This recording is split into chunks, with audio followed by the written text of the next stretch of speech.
Assalamualaikum warahmatullahi wabarakatuh. Welcome back with me, Eka Nur Yuliati from Tadris Bahasa Inggris UIN Fatmawati Soekarno Bengkulu.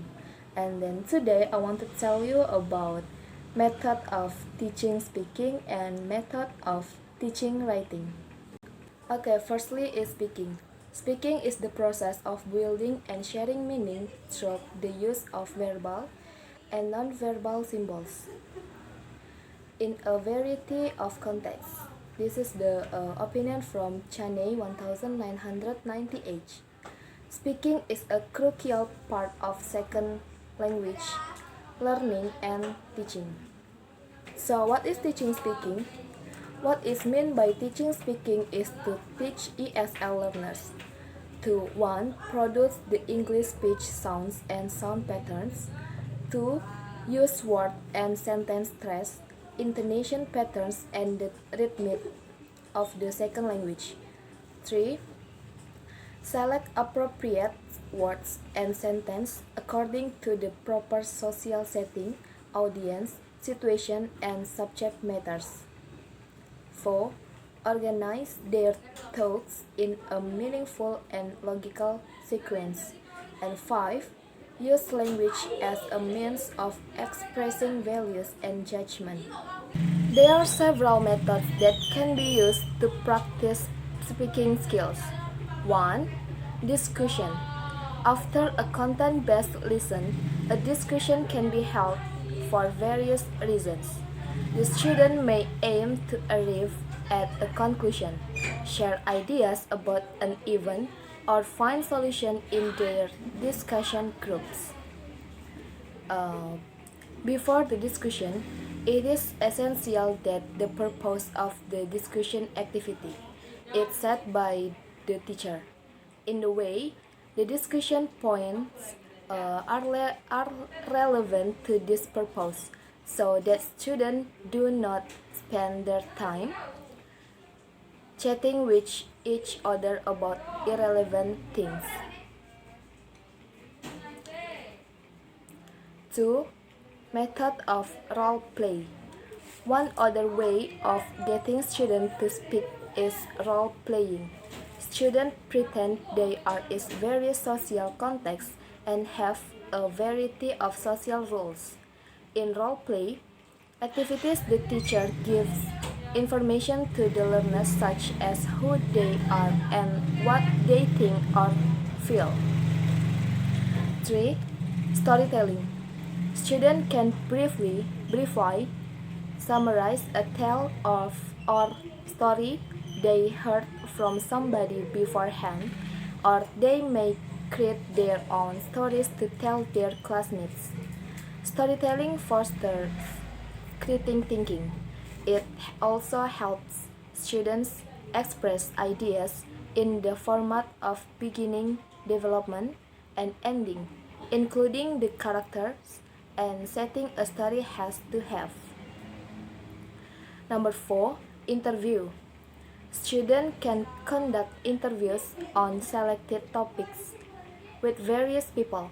It is a good idea that the teacher provides a rubric to students so that they know what type of question they can ask or what path to follow. But students should prepare their own interview questions. So next is the teaching writing method. Writing is an activity to create a note or information on a medium by using characters. Ahmad and Alex, 2009. In learning to write, several methods are used, namely 1. Direct method. Direct teaching method designed specifically to develop students' learning of procedural knowledge and declarative knowledge that is well structured and can be learned by step by step. 2. Communicative method. Designs that contain communicative methods must cover all language skills. Each goal is organized into learning. Each learning is specific in the final concrete goals. 3. Integrative method. Integrative means without several aspects into one process. The integrative is divided into two parts: interdis- interdisciplinary studies and interdisciplinary studies. Interfield of study means that several aspects in one field of study are integrated. 4. Thematic methods. In the thematic method, all learning components are integrated into the same theme in one meeting unit. The themes that have been determined must be treated according to the development and environment of the student. 5. Constructivistic method. The central assumption of constructivist methods is learning is discovering.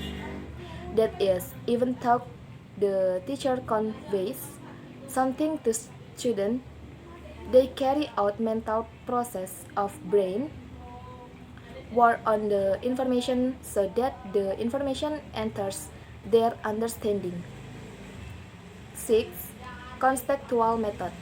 Learning with using this method will make it easier to learn to write, and then namely the conception is learning that helps teachers connect subjects with real-world situations, with learning life that motivates students to connect knowledge and its application to everyday life. So that is my explanation about the method of teaching speaking and method of teaching writing. And then if I have to mistake, I'm so sorry for this. And I want to close this video. Wassalamualaikum warahmatullahi wabarakatuh and see you next